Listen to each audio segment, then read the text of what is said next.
Welcome to Norfolk, England. We've just hit the ground today, driven up from London. Beautiful little village here. We've checked into our cottage. It's going to be a great week. We're going to do some bird shooting, but the main thing on the agenda is red stag. We're hoping to get out this evening, go see the countryside and see if we can find some roaring stags. Hang in there with me. It's a new experience for me, and it's going to be a great show.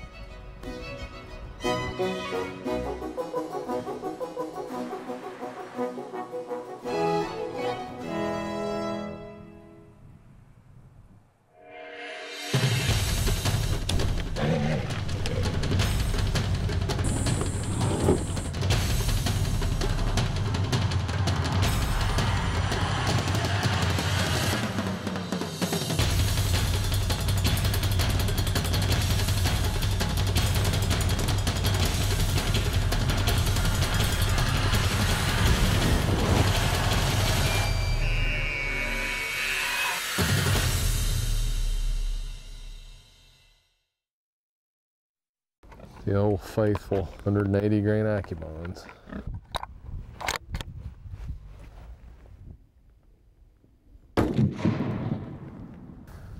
All right. I'd say that'll do the job. Yours is better than mine. Yeah, just by about 5 mil. But that's an inch and a half. Yeah, no, that's spot on. That really is the size of a muntjac, and you can see that that's a dead muntjac. One of the animals that really intrigued me coming over to the UK to hunt was the muntjac.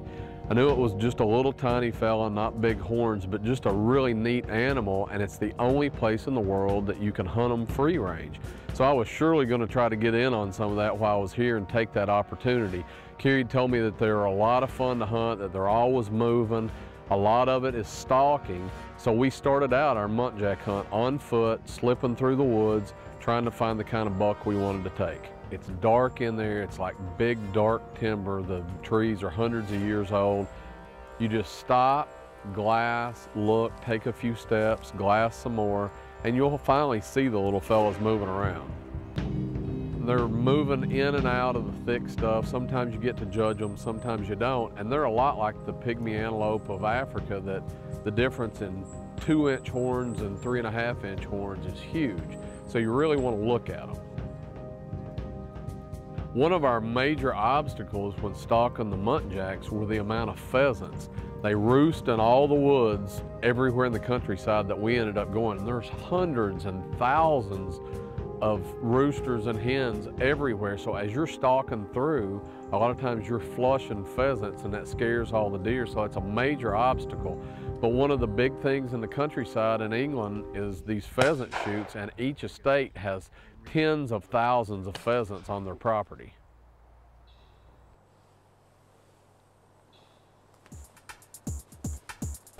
In a little strip of woods here, there's a couple barrels you'll see out, and those are pheasant feeders.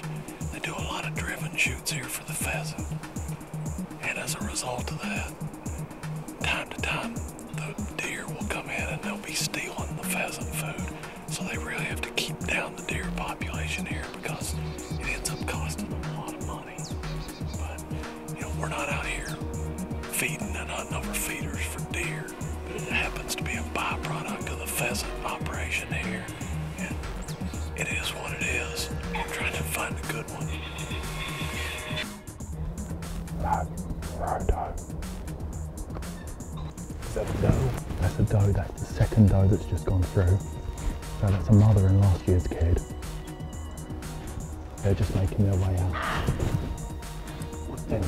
There's a great buck behind you. Around in that much. Yeah.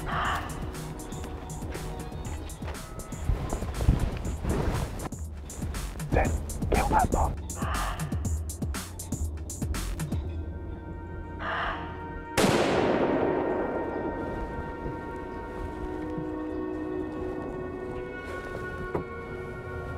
That was quick. Mate, that's how it happens with muntjac. Muntjac, I mean, we're down here. Look There's your rhodos going back. We're sitting here almost in the dark for camera light. We watched two road does go down, and I thought a dog was barking behind us, and you're like, there's a muntjac buck, and you're like, kill him. And The camera's on 180, we got to flip everything around, and he's in bow range. They are just something else. I mean, these guys, they appear out of nowhere. They spend all day scuttling around in the smallest and thickest scrub, and then all of a sudden this guy just walks out and barks his head off. And the minute I heard him, I thought, that's a good buck. That is a beautiful little animal, Kerry. Well, mate, I think you've shot yourself a dandy. I'm unloaded here. Unloaded before I got out of the stand. Look how pretty that little guy is. He's in great condition. The black striping and oh yeah, red color, that is just, you know, it's a lot like some of the pretty diker in Africa. Just a beautiful little compact animal and just a really special trophy. I guess that's tusks, but it looks like fangs. Yeah, these canines. Look at that. They have a canine on each side. You can see this one's slightly worn down. They use these to fight with. They do, still. Yeah. Obviously they use the headgear. Yeah. He's a little bit broken off on the left-hand side. Yeah, I see that on the tip. He's a great mature buck. You know, this isn't a young buck. We've got nice width, and to get out and get one on our first night, that is just an absolute beauty. Well, I'll tell you what, I'll carry the gun, you drag out the deer. Yeah, sounds like a plan. Thanks again. No worries. Nosler's Magnum TV is brought to you by Nosler Up Front and by Nikon, the Magnum Hunt Club, Gobble and Grunt Outfitters, Dunham's High Caliber Ranch, and Thompson Center's new Dimension Bolt Action Platform. This portion of Nosler's Magnum TV is brought to you by the Revelation Lighted Hunting Knives from Real Avid.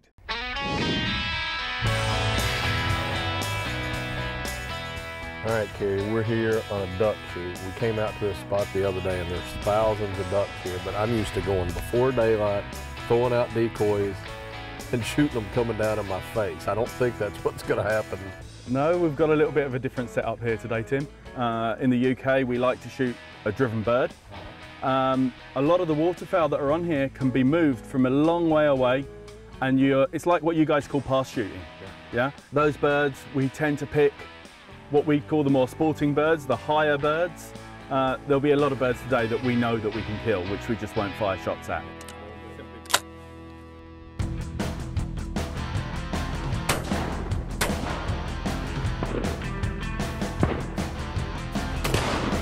How did I miss that?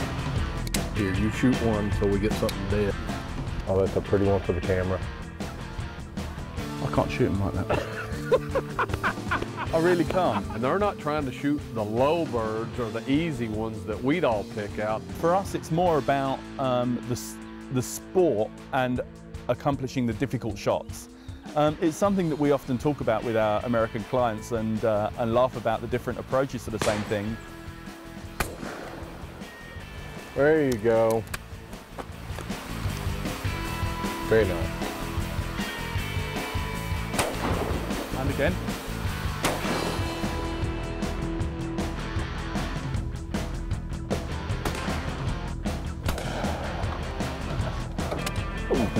That hurt. And again.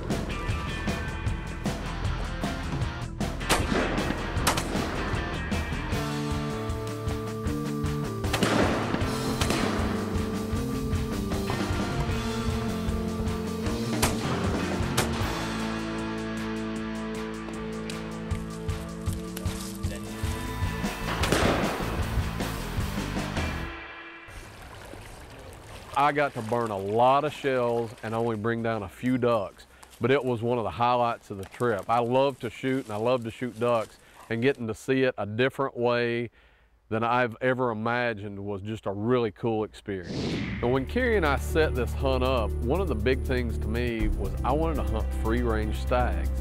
Now we see lots of stag hunting from New Zealand, but probably 95% of that, they are fenced in, they deal with genetics, and that's why those animals are so impressive.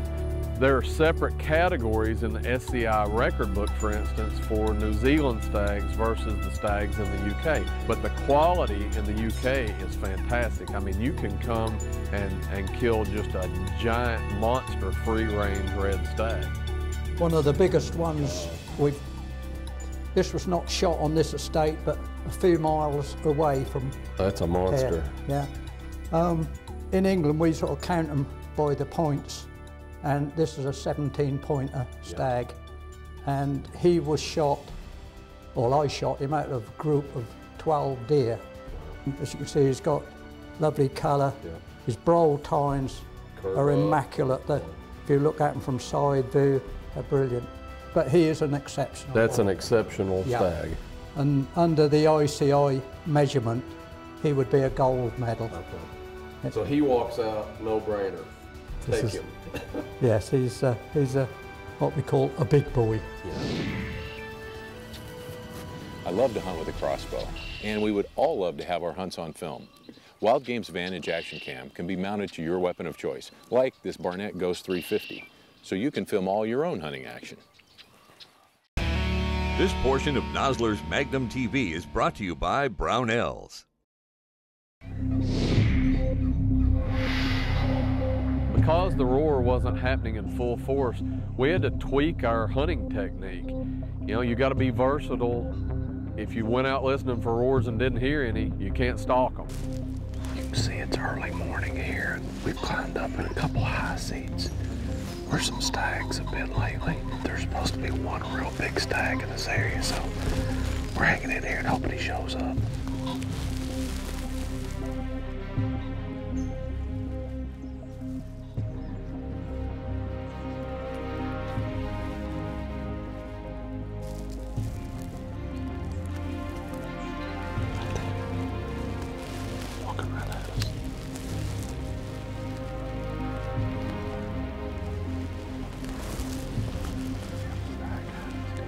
He's gonna walk up here in bow range.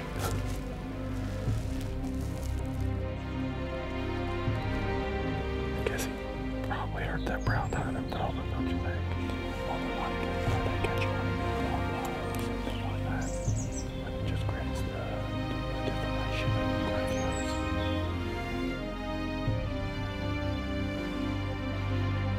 Came in just beautiful, right in front of us, bow range. It was a neat experience to see, but we knew there were some really big stags. I mean, the day before we'd seen one much bigger and could have taken him, but it didn't work for the camera.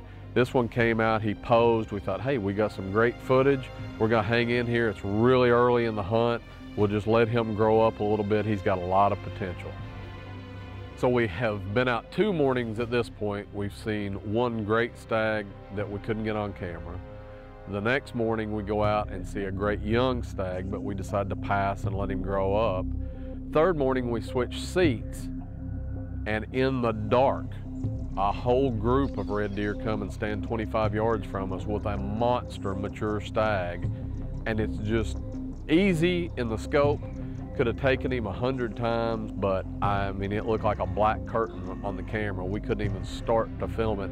It was pretty tough. I had to watch those deer for about 10 minutes as they walked off 300 yards.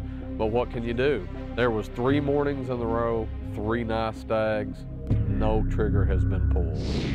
One of the main reasons I wanted to come to the UK to hunt was just to experience some of that tradition, see a lot of the historic sites. I've got a history major, matter of fact, so I love the historical part of Europe, going and seeing some of the old buildings, the history of the estates. So Roy, this is the famous Quidnam House Hall. Yeah, we know it as Quidnam House. This was the home of Lord Albemarle, and this was used by King Edward VII as a shooting lodge with an entourage of about 50 servants. Even some of his servants had servants. And it was this huge amount of the entourage, the size, that actually broke Lord Albemarle in the end. So him entertaining the king put him in bankruptcy. It did indeed. He couldn't afford to live there, and he ended up selling the estate.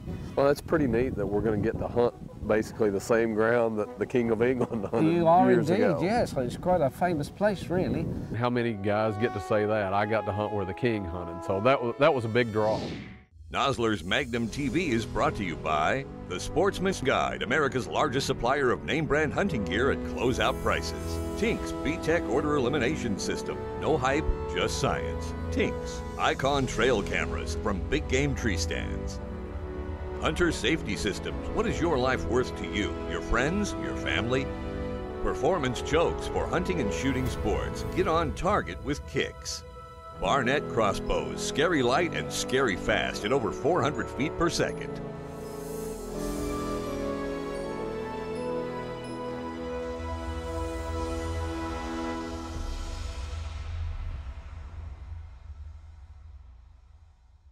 This portion of Nosler's Magnum TV is brought to you by Blackhorn 209. There was 3 mornings in a row, 3 nice stags, no trigger has been pulled. At this point, the pressure is getting to everyone. There's no doubt, I'm worried and keyed up. Kerry's worried and stressed out. He's never had to deal with the whole film crew thing, and we're giving him a real lesson in it this week. Things are just not working right for us. Need that one little bit of luck, so we've got one more morning. And we've got to leave at 10 o'clock to get back to London and get our flights home. Jim, the lines are right here. Oh, right there in the grass. Just right there. 25 meters in front of us. Where did she come from? She's been bedded here all morning. Well, where there have been hinds, there's been stags. The stag's got to be in here somewhere.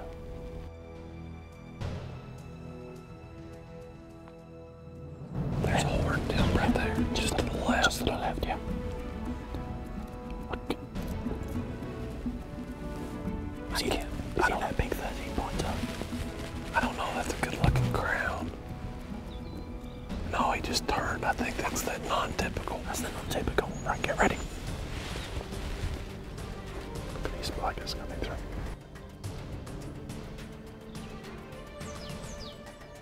Oh.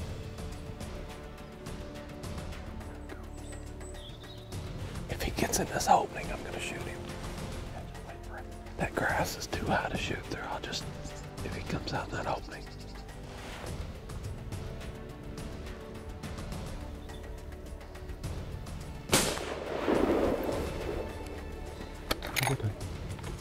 Just wait. He's done. He's down, Tim. Well done. Congratulations on your first English That's a little stag. pressure off. I tell you what, this is probably the smallest mature stag we've seen. We have had to pass up some really, really nice animals this week just because of low light in the camera, and I'm talking 15, 20 yards.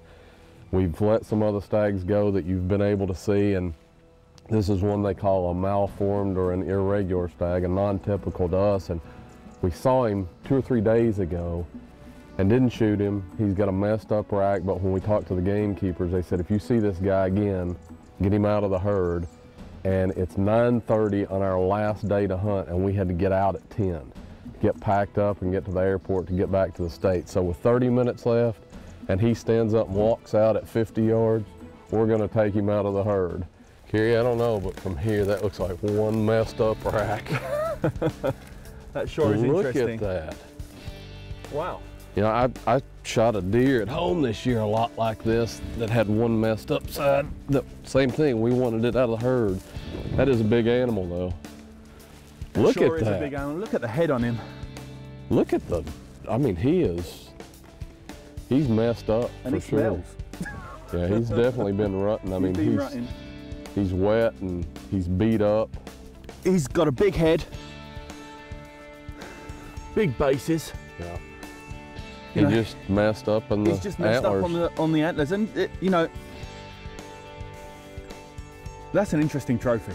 Oh, he's definitely interesting. You know, we're going to remember this and one. again, I just don't want to portray this hunt as that this is your big stags, because I got to tell you, folks, it's not. We have seen some toads here, and we just couldn't shoot them because of camera light. I mean, I could have killed them easy. And every morning we've had a shot at a shootable stag except one. We've wringed every last minute out of this hunt. No so doubt. Well, speaking of last minutes, let's go get Paul, get a truck in here, and get to the airport. yeah, we've got to be out of here fairly quickly. Yeah. Well, thanks again to you and Athena. You're welcome. You're welcome. There are many big game species over in England that you can hunt free ranging. But obviously the red stag is the #1 draw. And one more thing, while the hunting tradition may be a little different over there's more pageantry and they dress differently, the spirit of the hunter is the same, no matter where you hunt, England, North America, or around the world. I'll see you next week on Nosler's Magnum TV.